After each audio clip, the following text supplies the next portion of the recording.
Boa noite a todos, que a paz esteja com todos. Estamos aqui, mais uma noite na presença do nosso Deus, começando o nosso culto, louvando, glorificando a presença do nosso Senhor. Te louvamos pela vida que o Senhor tem nos dado, por mais um dia de vida. Você que está aí na sua casa, cultue conosco ao Senhor nessa noite, derrame teu coração na presença dEle. Vou estar lendo alguns versículos no Salmo 138. Salmo 138, o versículo 1 até o versículo 3, onde está escrito assim: Eu te louvarei de todo o meu coração, na presença dos deuses, a ti cantarei louvores. Inclinar-me-ei para o teu santo templo, e louvarei o teu nome pela tua benignidade e pela tua verdade, pois engrandeceste a tua palavra acima de todo o teu nome. No dia em que eu clamei, tu me escutaste e alentaste com força a minha alma. Louvado seja esse Deus nesta noite, que quando nós clamamos, quando nós invocamos o nome dEle, Ele sustenta com força.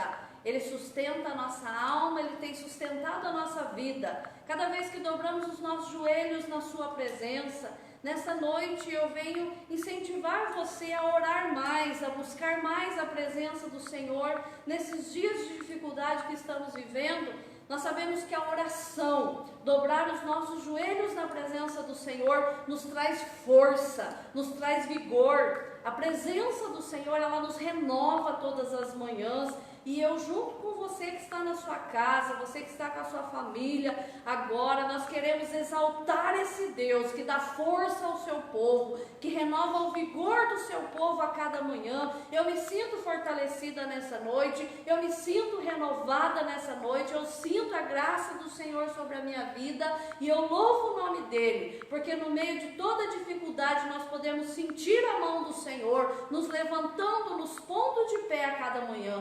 Vamos orar, iniciando a nossa live nessa noite, louvando o nome do Senhor, esse Deus que é digno de toda honra e de toda glória, esse Deus que tem sustentado o seu povo, esse Deus que quando nós dobramos os nossos joelhos e falamos com Ele, Ele se volta para nós, Ele ouve o nosso clamor, e eu quero exaltar o nome dEle através dessa primeira oração nessa noite. Senhor meu Deus e meu Pai, estamos mais uma vez, Senhor, reunidos na Tua presença.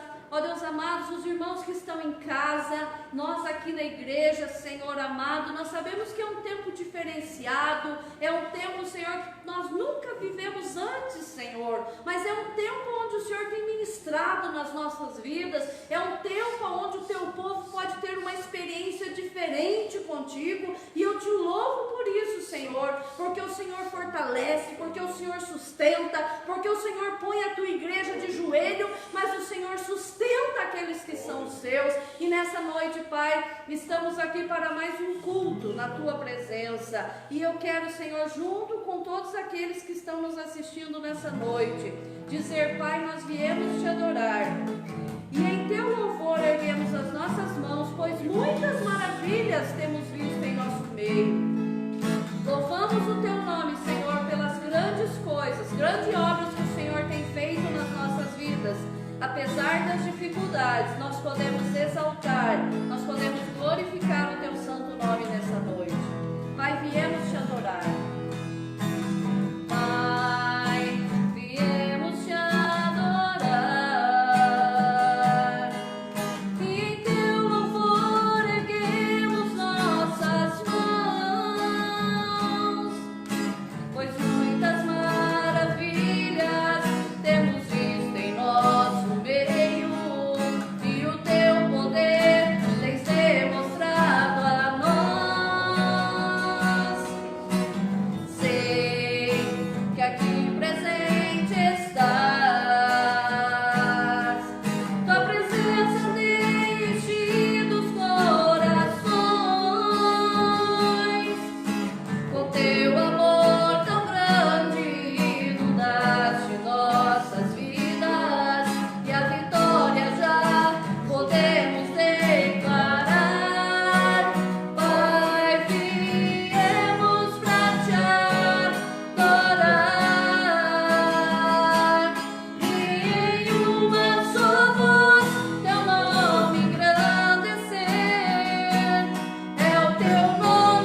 sempre Deus na nossa vida, no céu, na terra e nos infernos. Ele é Deus, Ele tem todo o poder nas mãos dEle. E o diabo às vezes fica pensando que ele enfraqueceu a igreja. Ele não tem poder para enfraquecer a igreja continua viva. A igreja é a noiva do Cordeiro, ela continua viva, ela tem poder sobre ela. Neste momento a igreja está reunida, os irmãos cada um na sua casa, nós aqui, a igreja continua com autoridade sobre esta terra, e nós como igreja declaramos que o nosso Deus é Deus, que Ele é poderoso, que Ele reina soberanamente sobre a sua igreja.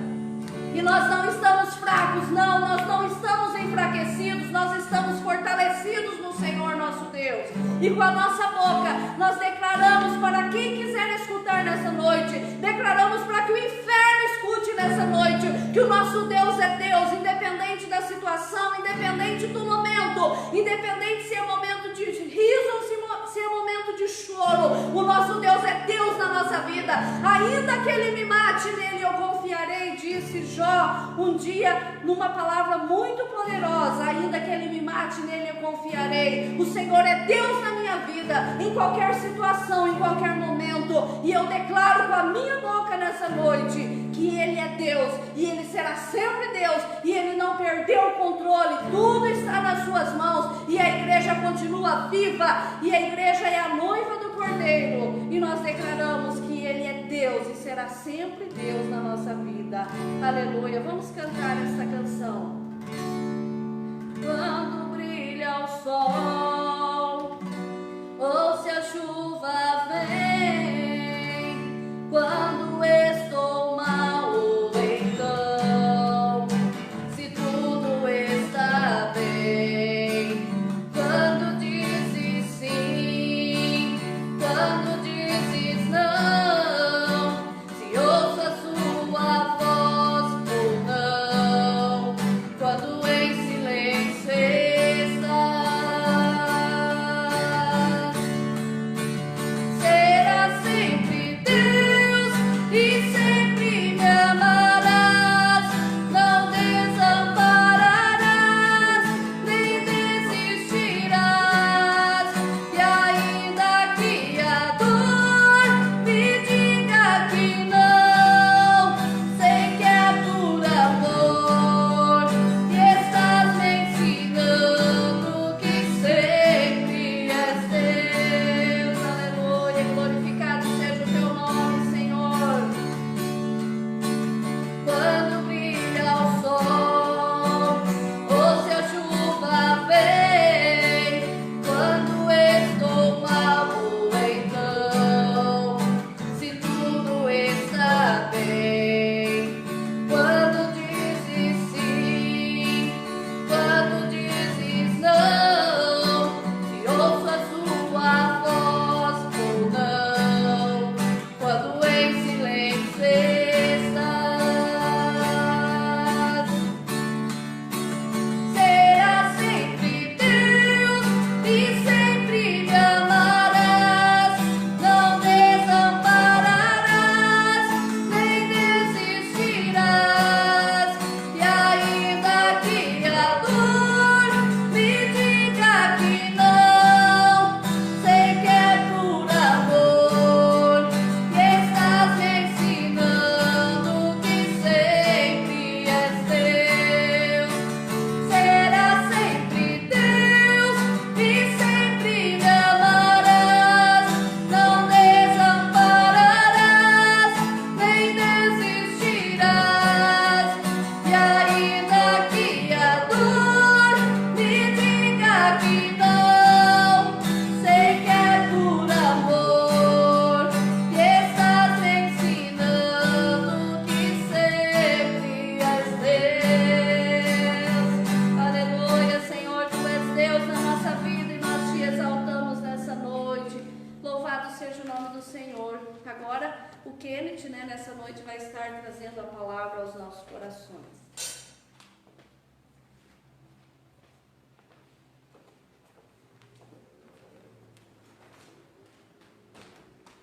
Boa noite a todos. Para você que está aí na sua casa, que a paz seja convosco. Antes de abrirmos a Bíblia, de lermos, eu gostaria que você que está aí, sozinho ou reunido com a sua família, fechasse os olhos e que a gente orasse. Senhor nosso Deus, obrigado, Pai, por essa noite, obrigado, Senhor, por esse dia que se passou, Pai. Deus, porque o Senhor tem nos guardado, o Senhor tem nos livrado do mal, Senhor. Que a Tua graça esteja sobre nós, ó Pai. Deus, nós que somos pecadores, sim, Pai, mas o Senhor nos amou, Pai. E o Senhor enviou o Seu Filho para nos salvar, Pai. Deus, e Te agradecemos, e ainda cultuamos, mesmo em meio dias difíceis, por amor a Ti, Senhor. Glória a Deus. Deus, Te agradecemos por tudo. Pai, me abençoa nesta breve palavra, Senhor, que tudo venha de Ti, Senhor, e tudo esteja baseado na Tua palavra, em nome de Jesus. Amém. Glória a Deus. Eu gostaria que vocês abrissem as suas Bíblias em primeiro livro de Samuel, capítulo 17, versículo 1. É uma passagem muito conhecida de todo mundo. Se você fez a escola bíblica dominical, se você já ouviu alguma coisa sobre a Bíblia, ou se você já assistiu alguma novela da Record, você conhece essa passagem aqui, que é o que? É a passagem de Davi e Golias. Gostaria que nós começássemos a ler. Está escrito assim: os filisteus juntaram suas forças para a guerra e se reuniram em Socó de Judá e acamparam em Éfes-Damim, entre Socó e Azecá. Saul e os israelitas reuniram-se e acamparam no vale de Elá, posicionando-se em linha de batalha para enfrentar os filisteus. Os filisteus ocuparam uma colina e os israelitas a outra, estendendo um vale entre eles. Um guerreiro chamado Golias, que era de Gate, veio do acampamento dos filisteus. Tinha 2,90 metros de altura. Ele usava um capacete de bronze e vestia uma couraça de escamas de bronze, que pesava 70 quilos. Nas pernas usava caneleiras de bronze, que tinha um dardo de bronze pendurado nas costas. A haste de sua lança era parecida com uma lanceira de tecelão, e sua ponta de ferro pesava 7,2 kg. Seu escudeiro ia à frente dele. Golias parou e gritou às tropas de Israel: por que vocês estão se posicionando para a batalha? Não sou eu um filisteu e vocês servos de Saul? Escolham um homem para lutar comigo. Se ele puder lutar e vencer-me, nós seremos seus escravos. Todavia, se eu o vencer e puser fora de combate, vocês serão nossos escravos e nos servirão. E acrescentou: eu desafio hoje as tropas de Israel. Mandem um homem para lutar sozinho comigo. Ao ouvirem as palavras do filisteu, Saul e todos os israelitas ficaram atônitos e apavorados. Nós vamos ler até aqui, porque a história leva todo o capítulo e o capítulo é grande para se ler aqui numa live. Eu gostaria que nós meditássemos sobre essa história, que é muito conhecida de todos.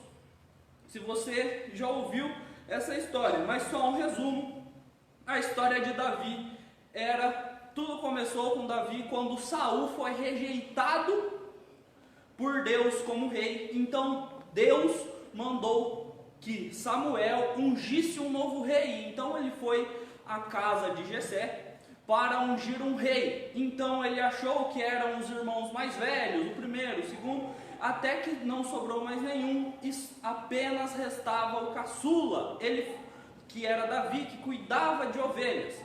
Ele foi ungido como rei. Até aqui, um tempo se passou até que essa batalha começasse, essa guerra começasse contra os filisteus.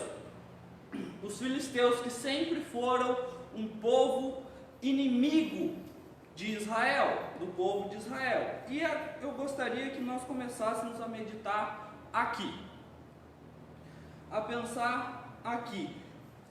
Esse texto, ele começa falando da preparação tanto dos filisteus quanto do povo de Israel para a guerra.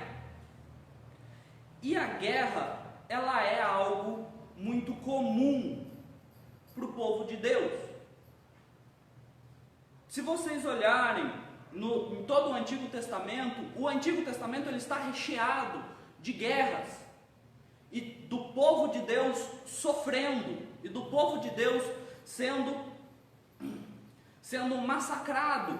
E se você olhar no Novo Testamento, isso também acontece, do povo de Deus ainda sofrendo. E eu gostaria que nós parássemos e pensássemos nisso. Hoje nós não estamos em um sentido de guerra de verdade, como nossos avós estavam lá nos meados dos anos 40, durante a Segunda Guerra Mundial, ou os nossos bisavós durante a Primeira Guerra. Nós não vivemos um estado de um inimigo físico, nós temos tido um estado de pandemia mundial, algo que não acontecia desde a gripe espanhola. Então nós temos um inimigo invisível, contudo esse não é o grande problema hoje. O grande problema é que o povo de Deus sofre. O povo de Deus, ele é afrontado, e em muitos casos, todos os dias, porque o que acontece aqui não é uma guerra direta, mas sim, até onde nós lemos, é uma afronta de um homem, de um gigante, para com o povo, e todos tinham medo dele. Porque, claro, o homem tinha 2,90 m. Ele provavelmente já era um soldado, um guerreiro muito conhecido no meio do povo. Então, quando você tem essa figura ameaçando o povo tem medo. E ali no decorrer da história, a partir do versículo 11, ele conta quando Davi vai para o campo de batalha, porque Davi ele não vai lutar. Davi era apenas um rapaz, deveria ter seus 14, 15 anos ali, durante essa época. Ele era apenas um pastor de ovelha, então ele vai levar comida para os seus irmãos mais velhos que estavam na guerra. E nesse período ele encontra seus irmãos, e ele escuta o filisteu gritando. Ele escuta Golias falando e zombando do povo de Deus. E então Davi, ele fica revoltado com aquela situação, e ele até mesmo fala: quem esse homem pensa que é para insultar o exército do Deus vivo? Quem esse homem é para insultar o povo de Deus? Então isso mexe com o brio de Davi, e Davi ele se oferece para lutar contra ele, e todo mundo, eu imagino que um monte de gente deve ter achado ele louco, porque era um rapaz, e na Bíblia fala que ele era pequeno. Eu não sou a pessoa mais alta do mundo, então eu imagino que ele deveria ser mais ou menos do meu tamanho. Ele era um rapaz pequeno, provavelmente franzino.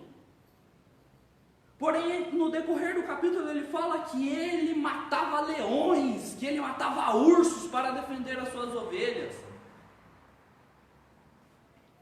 que ele já enfrentou bestas, que ele já enfrentou feras para derrotar o povo, para livrar as suas ovelhas. E então ele se revolta, ele vai diante de Saul e ele fala que ele quer lutar.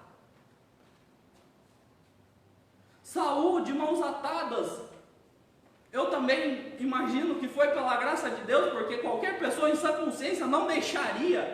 Se você olhar fisicamente, era uma batalha perdida. Era impossível ali, de verdade, Davi ganhar de Golias. Golias era um soldado treinado, alguém que era formado na batalha, cresceu na guerra, contra um pastor de ovelhas, contra um rapaz. Então, temos o decorrer da história, o final da história todos nós conhecemos. Davi vai para a batalha, pega 5 pedras num riacho, ele vai com a sua funda, aqui na Bíblia, nessa minha versão fala tiradeira, mas vai com a sua funda e com um cajado.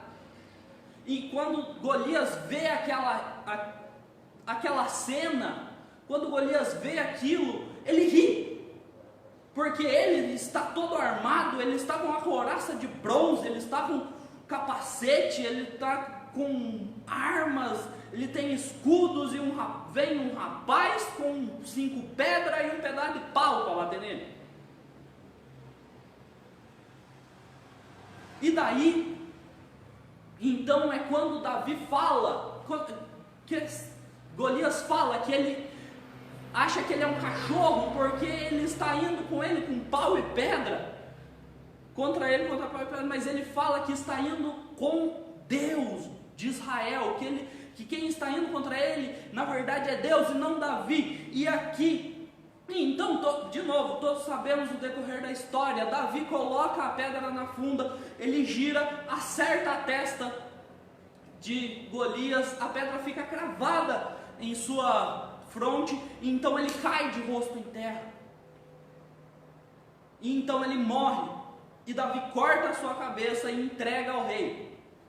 Contudo, aqui eu apenas explanei a história, a nossa reflexão ainda não começou. Eu prometo que serei breve, não faz 10 minutos que estou falando aqui, mas prometo que serei breve. Aqui, agora, é onde nós vamos entender. Qualquer pregador falaria, porque os gigantes se levantam contra a nossa vida, os gigantes se levantam contra o povo de Deus, e nós temos que ser como Davi, e enfrentar os gigantes em nome de Deus, as nossas dificuldades. Uma parte não certo. Ora, existe as dificuldades, todo cristão passa dificuldade. Para que você saiba, nós vivemos hoje, graças a Deus, em um país livre. Nós vivemos em um país onde nós podemos ter igrejas. Hoje nós estamos fechados, mas é por conta de algo extremamente específico. Mas nós vivemos, para a glória de Deus, em um país livre. Nós vivemos, para a glória de Deus, em um país em que nós podemos ter igrejas, e que outras religiões também podem ter igrejas. Para a glória de Deus isso. Porém, irmãos nossos, você que está aí na sua casa com um celularzinho na sua mão, me assistindo pregar, que pode ver live e pregação de qualquer pastor a qualquer momento que você quiser no YouTube. Existem irmãos nossos que não podem fazer isso que você está fazendo. No Oriente Médio, na China, na Coreia do Norte. Países que têm um regime totalitário, países que têm a liberdade, restringido a liberdade de cristãos, irmãos nossos. Esses nossos irmãos morrem todos os dias, simplesmente porque são cristãos. Uma curiosidade para você, do século 20 e século 21, se foi matado mais cristãos do que nos últimos 19 séculos da igreja. Se morreu mais cristãos no século 20 e século 21 do que por Nero. Nero não conseguiu matar mais cristãos do que os últimos 2 séculos.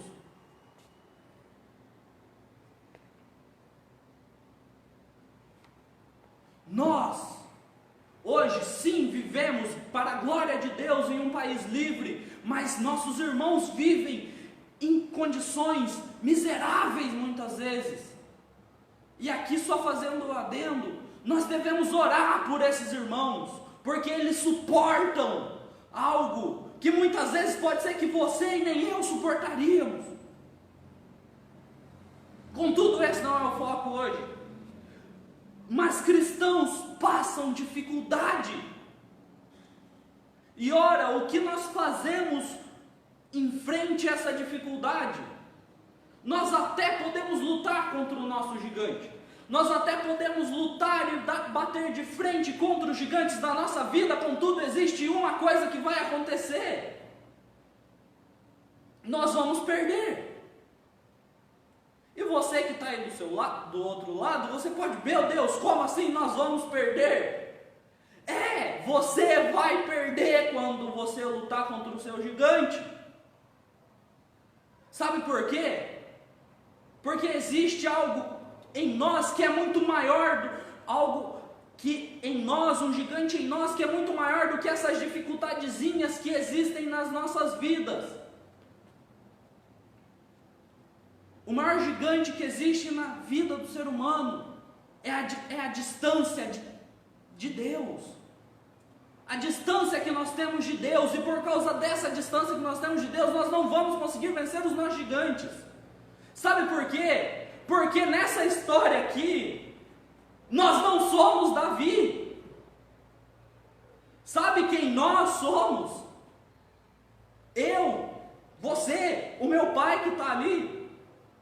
Nós somos o povo que está lá atrás, que está com medo. E daí você pode me perguntar, mas então quem é Davi? Ora, a resposta é fácil. Davi,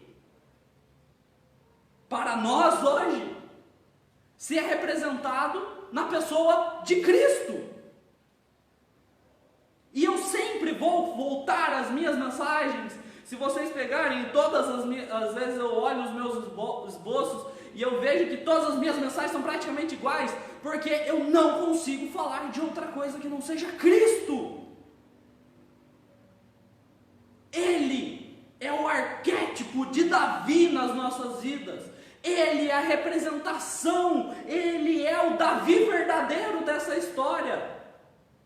Sabe por quê? Porque foi ele que foi pregado na cruz, foi ele que foi colocado num sepulcro, foi ele que foi ressuscitado ao 3º dia, foi ele que 40 dias depois se ascendeu aos céus, e é ele que um dia voltará para resgatar a sua igreja, e ele é o nosso verdadeiro Redentor, aquele que destrói os nossos gigantes. Não somos nós, mas é Cristo. Nós não fazemos nada que não seja da vontade dele, e nós não podemos fazer nada que não seja diante de Cristo, porque Cristo é o centro da nossa mensagem, ele é o centro do nosso evangelho, e ele destrói as nossas dificuldades. E você pode de novo pensar, mas aquilo que eu falei, cristãos ainda são mortos. Como que Cristo pode destruir as nossas dificuldades, sendo que cristãos são mortos? Ora, é fácil, é só ler o capítulo 5 o capítulo 5 do livro de Mateus, do Sermão do Monte. Por que Cristo fala que bem-aventurados são os humildes de espírito, bem-aventurados são os que têm fome e sede de justiça, bem-aventurados são os que choram, bem-aventurados são aqueles que por meu nome são perseguidos, bem-aventurados? Por quê? Porque quando nós estamos em Cristo, quando nós temos a nossa fé em Cristo, quando nós amamos a Cristo de todo o nosso coração, as nossas dificuldades, os nossos erros, os nossos gigantes, eles não são nada perto de Cristo. Nada é do tamanho de Cristo. Sabe por que os nossos irmãos hoje suportam perseguição? Não é porque eles têm uma fé triunfalista, mas porque eles amam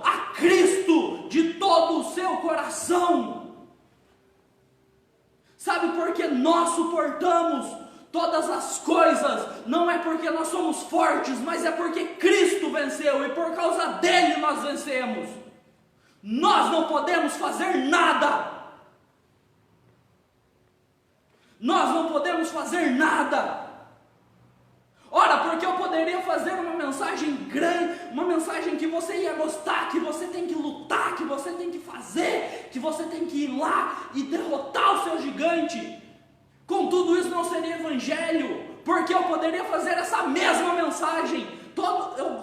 Se você não conhece, depois pesquise um personagem da mitologia grega que se chama Hércules. Hércules uma vez lutou contra um leão, o leão de Nimeia. E quando ele lutou com esse leão, e ele matou esse leão com as suas próprias mãos. Eu poderia usar essa mesma passagem para falar uma mensagem extremamente deturpada. Contudo, isso não é o evangelho. O evangelho de Cristo é justamente ele que tem que ser o centro. O centro da mensagem não é você e não sou eu. O centro da mensagem não é a igreja. O centro da mensagem é Cristo. E este que ressuscitou. Porque não foi ninguém. Porque não foi por Paulo que nós fomos batizados. Não foi Apolo que morreu em nossos nomes, pelos nossos pecados. Contextualizando, porque não é pelo presidente que nós somos batizados, ou pelo político de esquerda que nós somos salvos, mas sim pelo nome e pelo sangue de Cristo que verteu na cruz. Nós ceiamos em memória dele. A ceia é para ele. O batismo é em nome dele. Tudo que nós fazemos é em nome dele.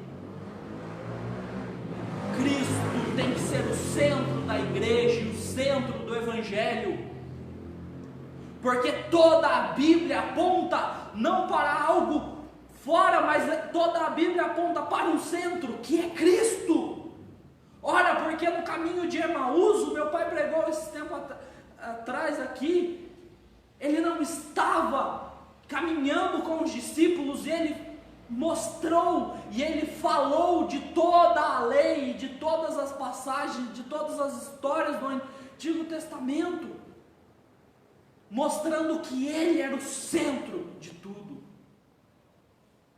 Ele é o rei que Davi não foi. Ele é o sacerdote que Samuel não foi.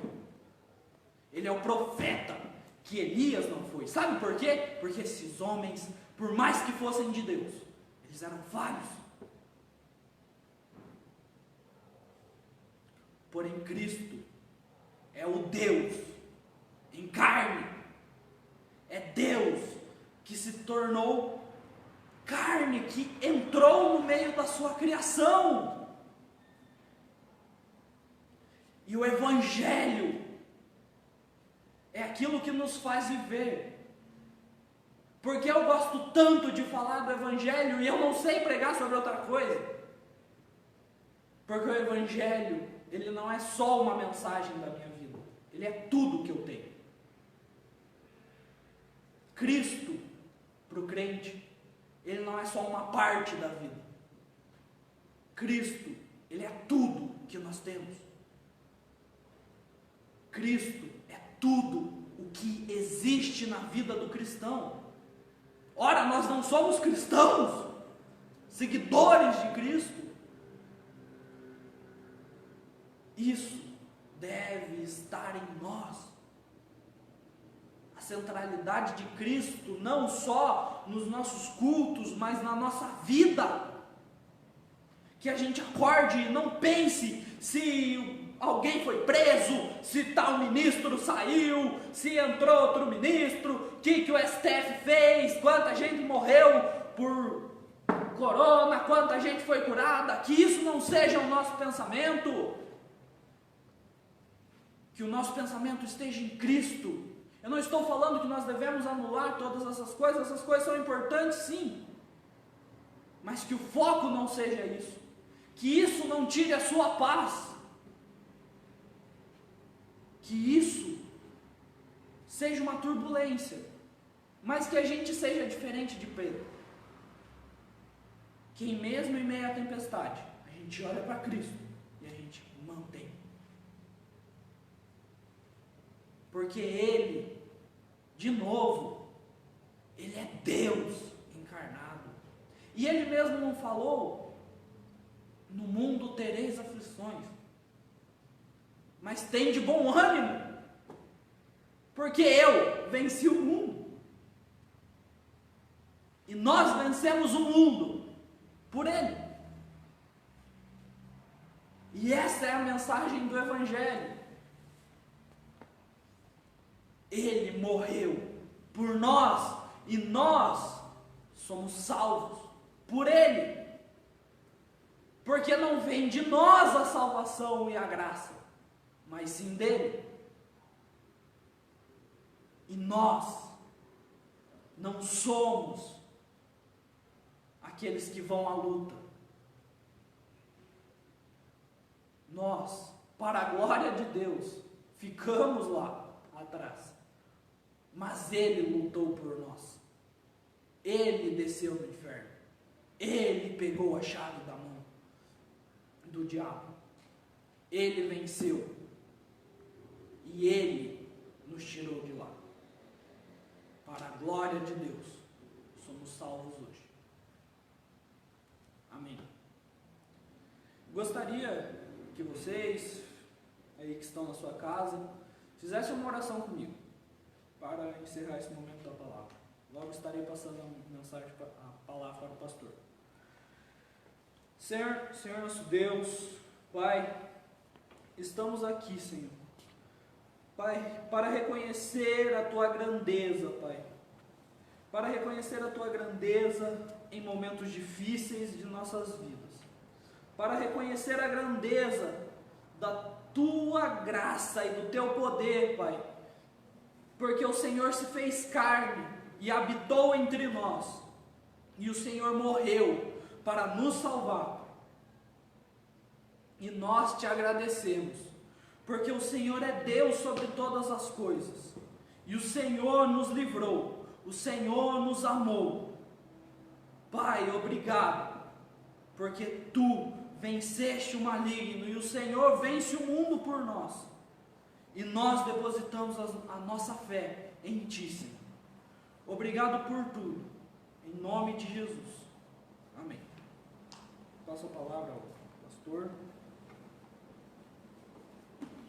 Glória a Deus.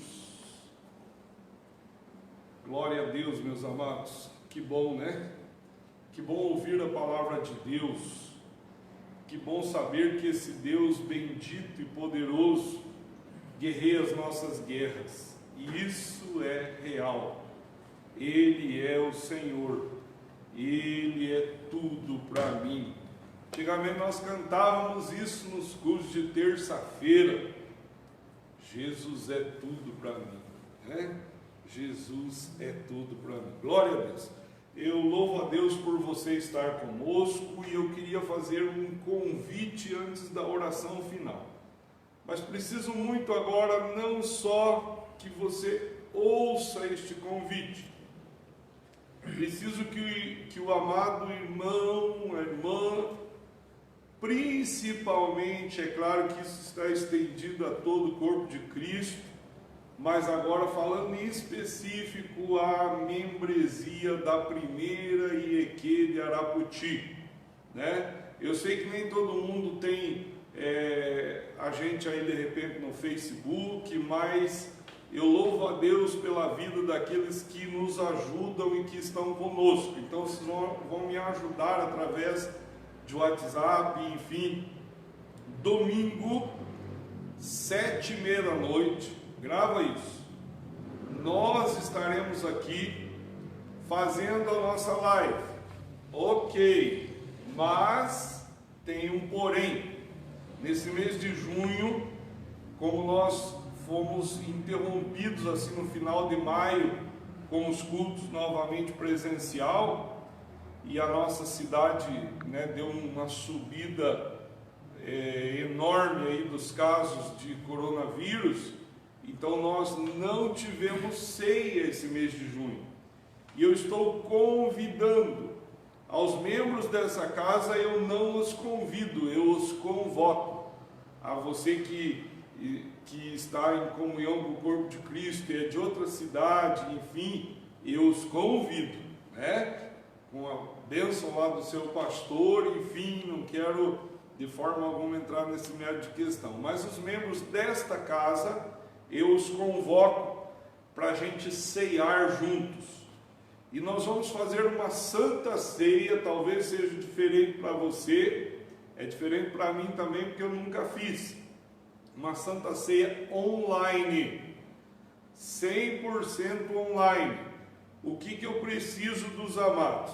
Eu preciso que você prepare o seu pão, para você, para a sua família, e eu preciso que você prepare o seu suco de uva.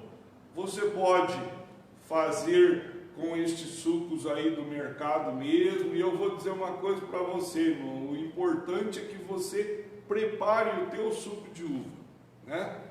Bem conversado, se tiver de pacotinho aí, até o tangue vai servir, porque não é a qualidade do suco, mas sim a importância do sacramento. A Santa Ceia é a Santa Ceia, que nós não vamos passar um mês sem ter, e eu vou fazê-la 100% online. Aqui comigo vai estar apenas e tão somente, como a gente tem feito, né? Já que não é para... Se você tem prestado atenção, a gente tem ficado aqui, eu, minha esposa, meu filho, até para proteger mesmo nossa liderança, nosso povo, e a gente quer ajudar a nossa cidade de alguma forma, então a gente tem conversado assim com o nosso povo. Então nós vamos estar aqui, celebrando a Santa Ceia, e você vai ceiar aí em casa, com a tua família. Eu tenho, para a glória de Deus, tem várias famílias que fazem culto todo dia.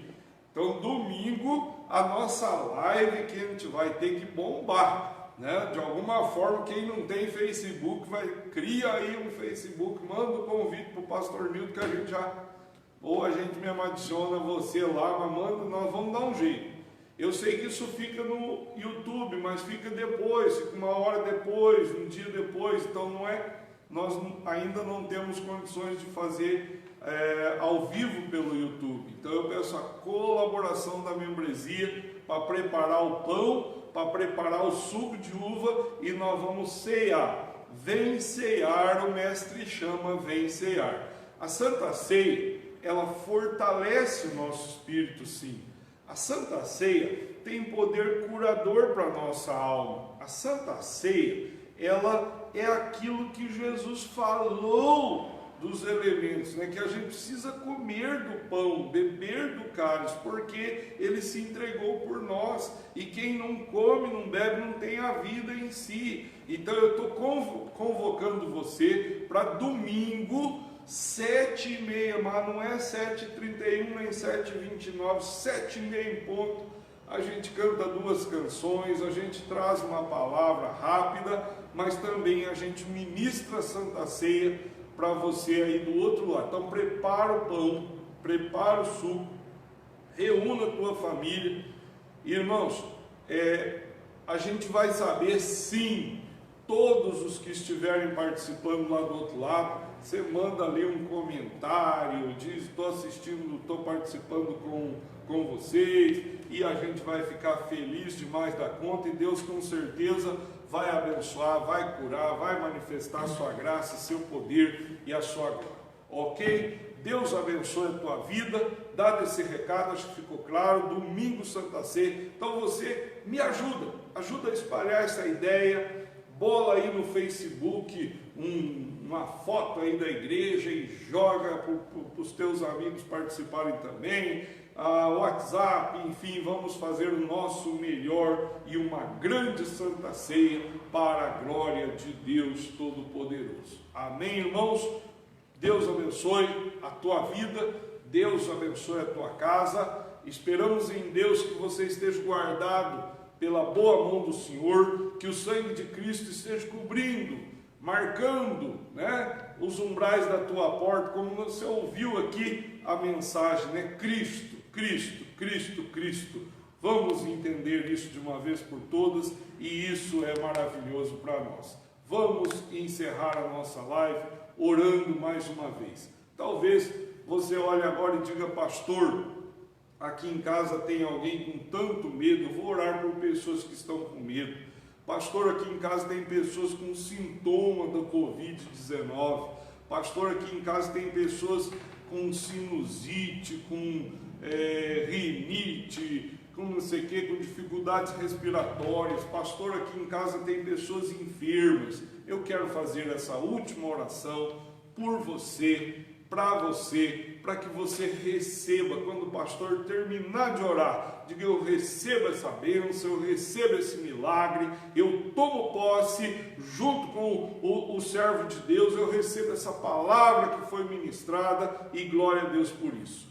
Bondoso Deus e amado Pai que estás nos céus, louvamos o teu nome pela palavra, pelos hinos cantados, pelos irmãos participando lá no seu lar, por aqueles que participarão na sequência depois, meu Deus, muito obrigado por todos eles. Agora, Deus, eu invoco o poder de cura. Ó Senhor amado, Tu és o nosso Jeová Rafá, Tu és o nosso Cristo que nos deu saúde, conforme Isaías profetizou no capítulo 53, e nós assumimos sim que temos esse Cristo bendito em nossa vida. Eu estou orando pelas famílias, ó Deus, famílias que estão com dificuldades financeiras nessa pandemia, famílias que receberam membros da sua família que foram desempregados. Meu Deus, eu estou orando agora por aqueles que estão enfermos, eu estou orando por aqueles que estão em quarentena,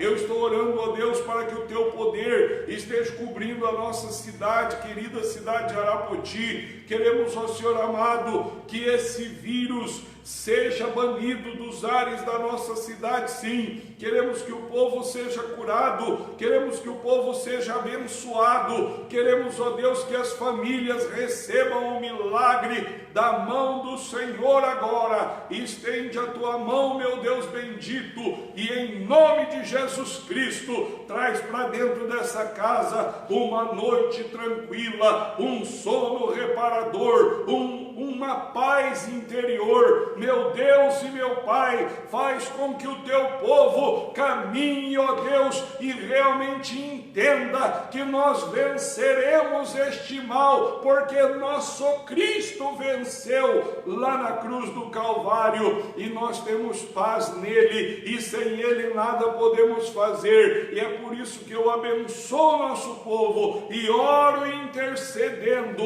Ó Senhor amado, a oração de intercessão é uma oração poderosa, sim, porque a Tua palavra diz: clama a mim e responder-te-ei e revelar-te-ei coisas grandes e firmes que não sabe. Eu clamo por nossas famílias, por nossas igrejas, eu clamo agora por cada pessoa que ora comigo, e eu abençoo esta casa, essa vida, para a glória do Pai, do Filho e do Espírito Santo, e em nome de Jesus é que nós oramos, e aqueles que recebem essa bênção digam amém, amém. Receba.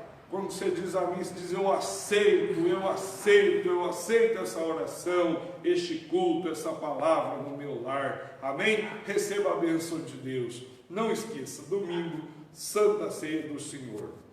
Que o grande amor de Deus Pai Todo-Poderoso, a graça salvadora de Jesus Cristo, a comunhão do Espírito Santo de Deus seja na tua vida, hoje, amanhã e sempre.